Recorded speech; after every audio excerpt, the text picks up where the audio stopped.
বল্টু কি পারবে তার মাকে বাঁচাতে? সে কি পারবে পাতালপুরী, রাক্ষসপুরী সব কিছু পাড়ি দিয়ে যেতে সেই পরীর কাছে? নাকি সে ব্যর্থ হবে? তাহলে দেখতে থাকো শেষ পর্ব।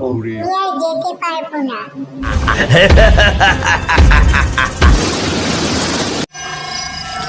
শোনো, বল্টুর মায়ের যে কোনো সাধারণ রোগ হয়নি, অনেক বড় রোগ হয়েছে। এই রোগের ওষুধ আমার কাছে নেই বাবু। এই রোগের ওষুধ একমাত্র আছে রূপকথার দেশে। সেখানে এক পরী আছে। সেই পরীর কাছে ড্রাগন ফল নিয়ে আসলে তোমার বল্টুর মা ভালো হতে পারে। এছাড়া আমার কাছে আর কোনো চিকিৎসা নেই। কথাগুলো বলে বদ্যি চলে যাওয়ার পর তোর মায়ের অনেক অসুখ করেছে। বদ্যি বলেছে কোনো ওষুধেই ছাড়বে না। যদি রূপকথার দেশ থেকে একটা ড্রাগন ফল আনতে পারিস তাহলেই অসুখ ছাড়বে। তুমি কোনো চিন্তা করো না দিদা, আমি যাব রূপকথার দেশে। বল্টু মাকে বাঁচাতে বেরিয়ে পড়ল সেই রূপকথার দেশের উদ্দেশ্যে। বাহ, এই গ্রামটা তো খুব সুন্দর। আগে তো কখনো এদিকে আসিনি আর দেখিও নি। খুব সুন্দর গ্রামটা। এই কথা বলেই সে চলে গেল হাঁটতে হাঁটতে আর একটু এগিয়ে। বল্টু হাঁটতে হাঁটতে চলে এলো আরেকটা গ্রামে। সে দাঁড়িয়ে বলল, বাহ, এই গ্রামগুলো যদি আমাদের গ্রামের মতো হতো তাহলে কতই না ভালো হতো। কত সুন্দর। বল্টু এই কথা বলে আবারও হাঁটতে হাঁটতে আরও কিছুটা এগিয়ে গেল। ইচ্ছে করছে এখানেই থেকে যাই। তাহলে এটাই কি সেই রূপকথার দেশ? দাদুর মুখে কত শুনেছিলাম গল্প। বল্টু হাঁটতে হাঁটতে গভীর জঙ্গলে এসে পড়ল। সে ক্লান্ত হয়ে গেল। কখন যে ঘুমিয়ে পড়ল। হঠাৎ করে একটা টুনি পাখি বলতে লাগলো, আর কত ঘুমাবে? সকাল গড়িয়ে বিকাল হয়ে গেল, একটু পরে তো রাত্রি নামবে। কে কে ডাকছে আমাকে? আমি ডাকছি, আমার নাম টুনি। তুমি এখানে কেন এসেছো গো? তুমি কথা বলতে পারো? আমি এসেছি, আমার মায়ের অসুখ করেছে।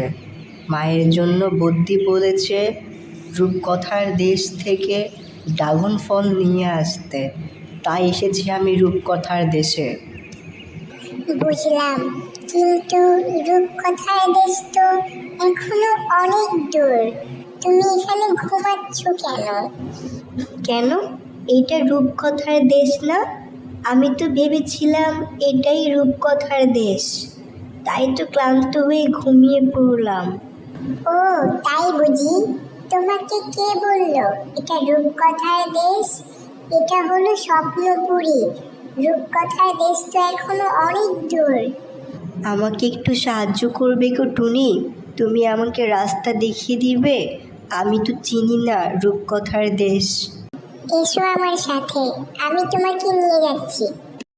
টুনি আর বল্টু এসে দাঁড়ালো স্বপ্নপুরীর শেষ নদীতে। দেখো টুনি, কত সুন্দর একটা হরিণ। আমি আগে কখনো দেখিনি এত সুন্দর হরিণ। এখনো অনেক কিছু আছে যা তুমি কখনোই দেখোনি।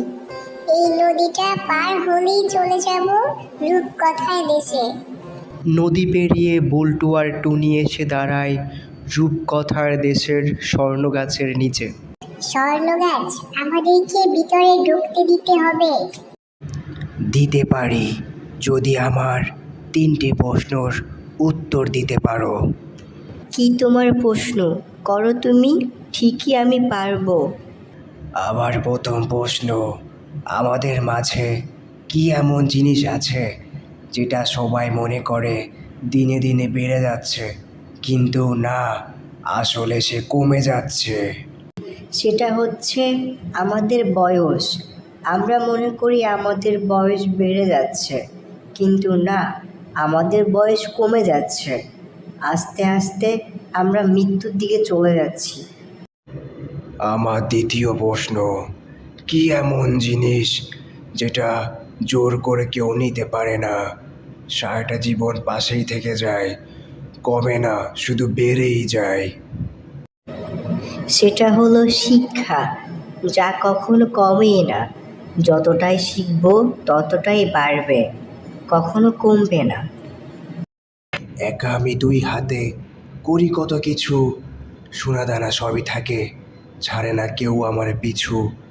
যখন যাই মরে সবাই যায় সরে, ভাগ নিতে কেউ আসে না কেন অন্ধকার ঘরে? সেটা হলো কর্মফল, কেউ তোমার পাপের ভাগ নিবে না। সবাই সোনাদানা দামি গয়না সবই নিবে। বাহ, তোমার সবগুলো প্রশ্ন সঠিক হয়েছে। এখন তুমি রূপকথার দেশে যেতে পারো। ধন্যবাদ স্বর্ণগাছ, তুমি ভালো থেকো। টুনি আর বল্টু এসে দাঁড়ায় রূপকথার বাগানে।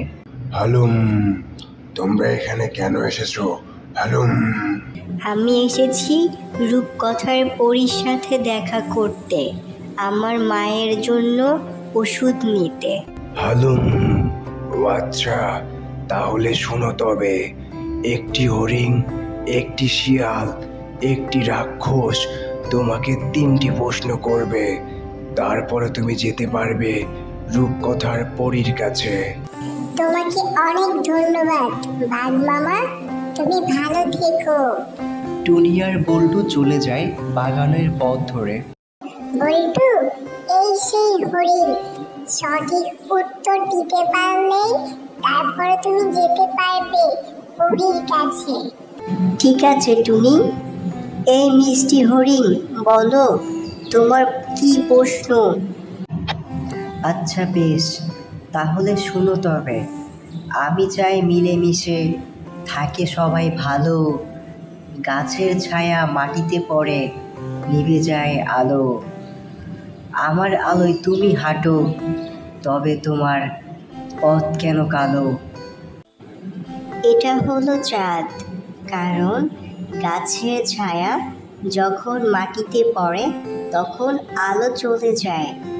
আমরা যখন রাতে হাঁটি আমাদের ছায়ায় পথ অন্ধকার হয়ে যায়। এটা হলো চাঁদ। বাহ বাহ, খুব সুন্দর। তুমি তো খুব সুন্দর করে বলে দিলে। যাও তুমি রূপকথার পরীর কাছে। চলো বল্টু, এবার চলে যাই শিয়াল মামার কাছে। বল্টু আর টুনি চলে গেল শিয়ালের কাছে। শিয়াল মামা, তুমি বল্টুকে প্রশ্ন করো, বল্টু উত্তর দিবে। আচ্ছা বেশ, এসেছি একা, যাবো একা, দুনিয়া ঘুরে কত কিছু হলো দেখা। এই তো আছি বেশ, সব কিছু হবে একদিন শেষ, না থাকলেও রাজি, আসবে তোমাকে নিতে শেষ পালকির মাঝি। এটা হলো কবর, আমরা এসেছি একা, যাব একা, না চাইলেও একদিন সবাইকে মরে যেতে হবে। বাহ, কত সুন্দর তোমার কথা, যাও রূপকথার দেশে। চলো বল্টু, শিয়াল মামা তুমি ভালো থেকো। এরপর বল্টু আর টুনি চলে আসলো রাক্ষসের কাছে। শোনো বল্টু, এরপর আমি আর যেতে পারবো না, তোমাকে একাই একাই যেতে হবে। আমার বারণ আছে, ওখানে গেলে আমি আর বাঁচবো না, আমাকে রাক্ষস মেরে ফেলবে। ঠিক আছে টুনি, তুমি আমার জন্য অনেক করেছো, আমি চাই না আমার জন্য তোমার কিছু হয়ে যাক। তোমাকে অনেক ধন্যবাদ টুনি, তুমি অনেক ভালো থেকো। ভালো থেকো বল্টু, বিদায়। এরপর বল্টু এসে দাঁড়ালো পরীর বাড়ির সামনে। হঠাৎ করে যেন জেগে উঠল রাক্ষস।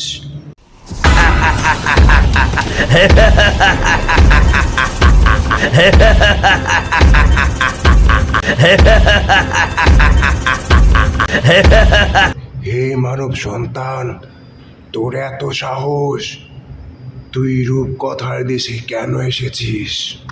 আমার মায়ের অনেক অসুখ করেছে। বুদ্ধি বলেছে কোনো ওষুধে ছাড়বে না যদি রূপকথার দেশ থেকে গাগল ফল না নিয়ে আসি। আমি আমার মাকে বাঁচাতে এখানে আসছি। আমাকে মেরো না তুমি। আচ্ছা বেশ, তোকে একটা প্রশ্ন করব। যদি সঠিক উত্তর দিতে পারিস তবে তুই পরীর কাছে যেতে পারবি, না হলে তোকে আমি গিলে খাবো। আচ্ছা বেশ, করো তুমি তোমার প্রশ্ন, আমি ঠিকই পারবো। একটা প্রশ্ন তিনটে বার সুযোগ পাবে, আর তৃতীয়বার যদি প্রশ্ন ভুল হয় তাহলে ঠিকই আমার পেটে। আচ্ছা করো তুমি প্রশ্ন। আমার মাকে বাঁচাতে এসেছি, যদি মায়ের জন্য ওষুধ না নিতে পারি তাহলে আর আমি থেকে কি করব? তুমি প্রশ্ন করো। এসেছি আমি পৃথিবীতে এক ধারালো ছুরি নিয়ে। ঘর বাড়ি বানাই আমি নিজের মনের সুখে, শান্তি পাই সেই বাড়ি অন্য কাউকে দিয়ে। আর কতদিন যেতে হবে আমাকে গর্ত খুঁড়ে? কি আমার নাম? যদি বলতে পারো হয়ে যাবে তোমার কাম। এটা হলো মাটি খোঁড়ার কোদাল। কোদাল দিয়ে মাটি খোঁড়ে গর্ত করে, সে গর্তে সে থাকতে পারে না। তোমার হাতে আর দুটা সুযোগ আছে, ভালো করে ভেবে উত্তর দাও। তাহলে এটা হবে কুকুর। কুকুর মাটিতে গর্ত করে, কুকুর তো গর্তে থাকে না। এটাও হয়নি। এবার তোমার শেষ সুযোগ। এবার না পারলে তোমাকে আমি গিলে খেয়ে নিব। তাহলে এটা হবে কাঠুরে। এটা হচ্ছে কাঠুরে পাখি, যে পাখি সারাদিন গর্ত খুঁড়ে যায়। সে অন্য কাউকে থাকতে দেয়, সে গর্তে থাকে না, আর সে জানে না কতদিন তাকে গর্ত খুঁড়তে হবে। বাহ, তোমার উত্তর সঠিক হয়েছে। তবে শোনো, তুমি যেই পরীর কাছে এসেছো সেই পরী ঘুমিয়ে আছে। যদি গান শুনিয়ে তার ঘুম ভাঙাতে পারো তবে তুমি তোমার মায়ের প্রাণ বাঁচাতে পারবে।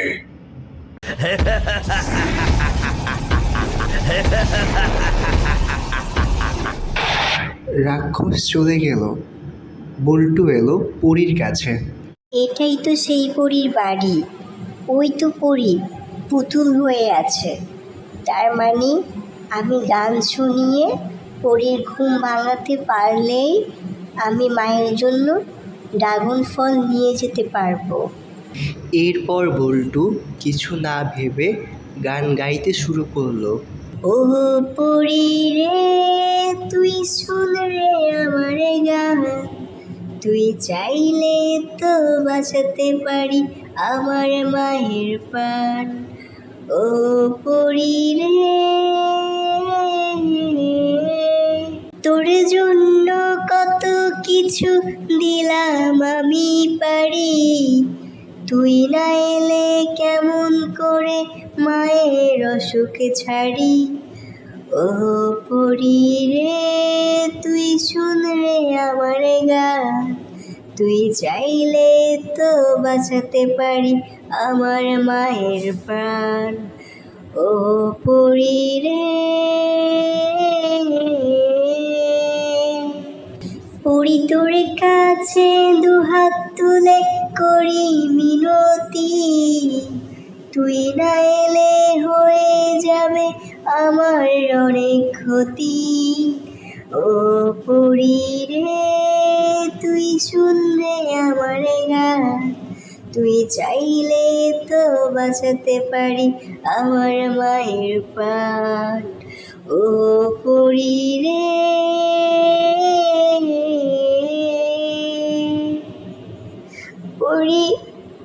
আসো না তুমি, না হলে আমার মাকে কি করে বাঁচাবো পরি? আসো না পরি, আসো না। বল্টু মাটিতে বসে কান্না করতে লাগলো। হঠাৎ করে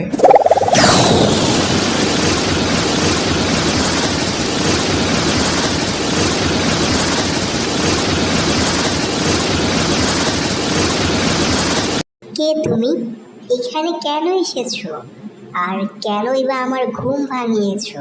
আমার মায়ের অনেক অসুখ করেছে। বদ্যি বলেছে রূপকথার দেশ থেকে ডাগল ফল নিয়ে আসতে, না হলে আমার মাকে বাঁচানো যাবে না। তুমি তোমার মায়ের জন্য পাতালপুরি, রাক্ষসপুরি সব কিছু পাড়ি দিয়ে চলে আসলে? আমি আমার মাকে অনেক ভালোবাসি। আমার মাকে না বাঁচাতে পারলে আমি থেকে কি করব? তোমার কথা শুনে আমি মুগ্ধ হয়ে গেলাম। তুমি তোমার মাকে অনেক ভালোবাসো। তোমার মায়ের জন্য অবশ্যই তুমি ড্রাগন ফল নিয়ে যেতে পারবে। ধন্যবাদ পরি, তোমার জন্য আমি আমার মাকে বাঁচাতে পারবো। তোমাকে অনেক অনেক ধন্যবাদ। তোমার হাতটা বাড়িয়ে দাও, আমি তোমাকে ড্রাগন ফল দিচ্ছি।